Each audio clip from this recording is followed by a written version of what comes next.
नमस्कार, मैं हूं सुकन्या सिंह जादौन। आप देख रहे हैं देश और दुनिया से जुड़ी 10 बड़ी खबरें। सबसे पहली खबर पर नजर डालते हैं जो है तुषार शर्मा केस से जुड़ी। जी हां, समर्थ और गिरिबाला सिंह की 5 दिन की रिमांड सीबीआई को मिल गई है कोर्ट के आदेश के बाद। आपको बता दें कि 15 मई को अग्रिम जमानत मिली थी गिरिबाला सिंह को। उसके बाद लगातार जो है इस तरीके की मांग उठ रही थी और जो मायका वाला था, मतलब जो मायका पक्ष था तुषार शर्मा का, वो लगातार इस तरीके की मांग उठा रहा था कि दोनों को ही गिरफ्तार किया जाए, रिमांड में लिया जाए और उनसे पूछताछ की जाए। जिसके बाद जो इनकी जमानत थी गिरिबाला सिंह की, उसे रद्द कर दिया गया और सीबीआई उनके घर पहुंची, लंबी पूछताछ चली और अब इसके बाद अंत में आकर के दोनों को ही सीबीआई को सौंप दिया गया है और 5 दिन के रिमांड पर भेज दिया गया है। देखना दिलचस्प होगा क्योंकि काफ़ी सारे सवाल जो बने हुए हैं तुषार शर्मा केस को लेकर, उनकी मौत को लेकर, उन सवालों के जवाब शायद सीबीआई इस पूछताछ में, इस रिमांड में ढूंढने की कोशिश करेगी। अगली खबर की तरफ बढ़ते हैं। नीट री एग्जाम को लेकर अब अगली खबर है। दरअसल आपने देखा ही होगा, लीक हो गया था पेपर, जिसके बाद परीक्षा रद्द कर दी गई थी और अब धर्मेंद्र प्रधान ने 21 जून को वापस परीक्षा होनी। धर्मेंद्र प्रधान ने, जो केंद्रीय शिक्षा मंत्री हैं, इस वक्त ऐलान किया है कि जो इस परीक्षा के जितने भी डॉक्यूमेंट्स होंगे, जो भी पेपर होंगे, वो इंडियन एयरफोर्स एक शहर से दूसरे शहर में ले जाने का काम करेगी। ये जिम्मेदारी शायद इंडियन एयरफोर्स को इसलिए भी दी गई है क्योंकि विपक्ष लगातार सरकार को नीट एग्जाम को लेकर घेर रहा था, क्योंकि पेपर लीक होने जैसी बात से काफ़ी सारे छात्र निराश थे, काफ़ी सारे छात्र सवाल उठा रहे थे और काफ़ी मेहनत की थी छात्रों ने। जिसके बाद अगर पेपर रद्द होता है या परीक्षा रद्द होती है तो निराश होना लाजमी है, जिसका अंजाम ये हुआ कि अब जो अगला पेपर होना है, जो री एग्ज़ाम होना है नीट का, उसको लेकर सरकार थोड़ा सा ज़्यादा सख्त रवैया अपनाते हुए नीट एग्ज़ाम पेपर के लिए इंडियन एयरफोर्स को साथ में लेकर आई है। अगली खबर राहुल गांधी से मिले सिद्धारमैया। दरअसल कर्नाटका में जो राजनीति में ऊहापोह चल रही है, उसका अब फाइनली डिस्क्लेमर आ चुका है, पूरा डिसीजन फाइनल हो चुका है। अब सिद्धारमैया जो होंगे वो इस्तीफा दे चुके हैं, वहीं डीके शिव कुमार अब अगले मुख्यमंत्री बनने वाले हैं। इस बीच सिद्धारमैया राहुल गांधी से मिलने पहुंचे। कहा यह जा रहा है कि जो भी मंत्री, संभावित मंत्रीगण होंगे, उस पूरी सरकार में उनके नाम देने के लिए सिद्धारमैया राहुल गांधी से मिले थे और इसी के साथ राहुल गांधी ने कोशिश की कि वो राज्यसभा जाएं, लेकिन सिद्धारमैया ने क्लियर कर दिया कि वो राज्यसभा नहीं जाना चाहते, वो कर्नाटक की सरकार में ही बने रहना चाहते हैं। इसके अलावा एक और चीज़ आपको स्पष्ट कर दूं कि 2.5 साल का फॉर्मूला था जो अपनाना था कांग्रेस सरकार को, क्योंकि जब कर्नाटक में चुनाव जीते थे तब डीके शिव कुमार और सिद्धारमैया 2 बड़े नाम थे। किसको मुख्यमंत्री बनाए, इसको लेकर असमंजस था, तो 2.5 साल का फॉर्मूला आगे लाया गया कि 2.5 साल ये रहेंगे, 2.5 साल वो रहेंगे। इसके बाद 3 साल बाद अब फाइनली डीके शिव कुमार मुख्यमंत्री पद की शपथ लेने के लिए आगे बढ़ रहे हैं।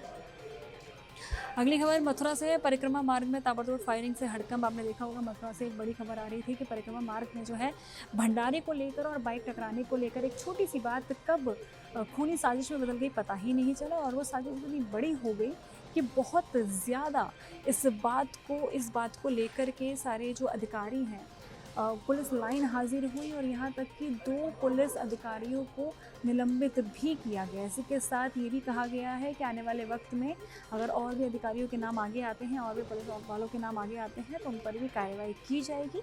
क्योंकि ये जो मामला था मथुरा का, बहुत ही सेंसिटिव इशू है, बहुत ही सेंसिटिव एरिया है, तो जो पुलिस बल है वो भी तैनात कर दिया गया है। ध्यान रखा जा रहा है कि किसी भी तरीके की आगे कोई भी घटना इस तरीके की ना हो।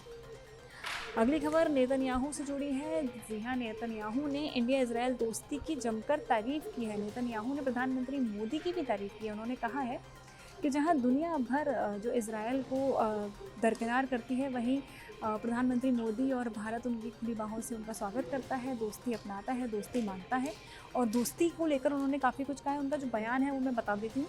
उन्होंने ये कहा है कि मैं ये कहूँगा, दुनिया के ज़्यादातर हिस्सों में हमें अवैध ठहराने की कोशिश का सामना करना पड़ता है, लेकिन भारत में नहीं। भारत में इजराइल के लोगों के लिए ज़बरदस्त प्यार है। मेरे जितने फॉलोअर्स भारत से हैं उतने दुनिया में कहीं नहीं है।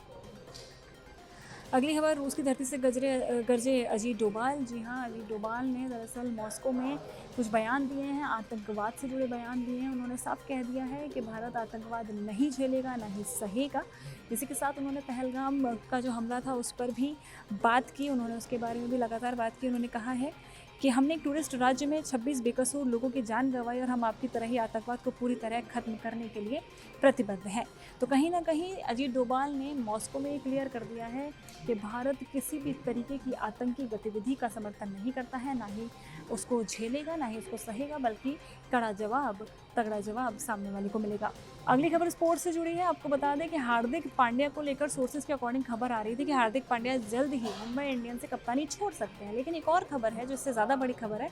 दरअसल ऋषभ पंत ने कप्तानी छोड़ दी है। जी हाँ, LSG से उन्होंने कप्तानी छोड़ दी है। 2 साल से लगातार बुरा प्रदर्शन हो रहा था। उन्होंने कहा है कि वो बैट्समैन के तौर पर खेलना चाहेंगे, बल्कि कप्तान की भूमिका नहीं निभाना चाहेंगे। उसी के साथ अब मुंबई इंडियंस से भी ये खबर आ रही है कि कहीं ना कहीं हार्दिक पांड्या भी जल्द ही ये जो भूमिका है, ये जो रोल है कप्तान का, वो छोड़ सकते हैं। इसके साथ ही शायद वो आने वाले वक्त में मुंबई इंडियंस के साथ खेलते हुए भी नज़र ना आए। आपको बता दें कि इस पूरे सीज़न में IPL के पूरे सीज़न में मुंबई इंडियंस ने कुछ खासा परफॉर्म नहीं किया है, जिसकी वजह से अब इस तरीके की अटकलें पहले भी आ रही थी कि शायद हार्दिक पांड्या छोड़ दें, और अब कंफर्म भी होता नजर आ रहा है क्योंकि काफ़ी सारे सोर्सेज ये रिवील कर रहे हैं कि हार्दिक पांड्या मुंबई इंडियंस की कप्तानी छोड़ सकते हैं।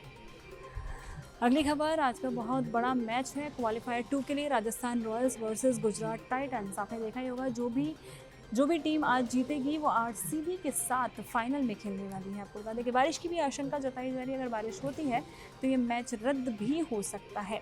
लेकिन अगर रद्द होता है तो गुजरात टाइटंस सीधा फाइनल में चली जाएगी। पर अगर ये दोनों टीमें मैच खेलती हैं तो कहीं ना कहीं वैभव सूर्यवंशी को लेकर काफ़ी ज़्यादा एक्साइटेड है फैंस, क्योंकि वैभव सूर्यवंशी ने पिछले मैच में SRH के खिलाफ जो पारी खेली थी, नए सिक्सर किंग बनकर जो वो उभरे थे, अब इस बार फिर से फैंस वेट कर रहे हैं कि वैभव सूर्यवंशी आखिर क्या मैदान में कमाल दिखाने वाले हैं।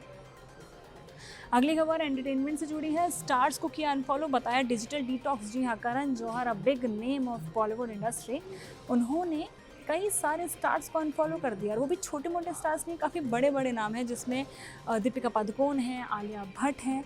और इन्हीं सभी स्टार्स को अनफॉलो करने के बाद अब उन्होंने ये कहा है कि वो डिजिटल डिटॉक्स चाहते हैं, यानी कि वो थोड़ा सा ब्रेक चाहते हैं इंस्टाग्राम से, क्योंकि वो काफ़ी ज़्यादा टाइम इंस्टा पर और बाकी सोशल मीडिया प्लेटफॉर्म्स पर दे रहे थे। इसी वजह से उन्होंने इन स्टार्स को अनफॉलो किया, और इसके पीछे कोई भी बड़ी वजह नहीं है।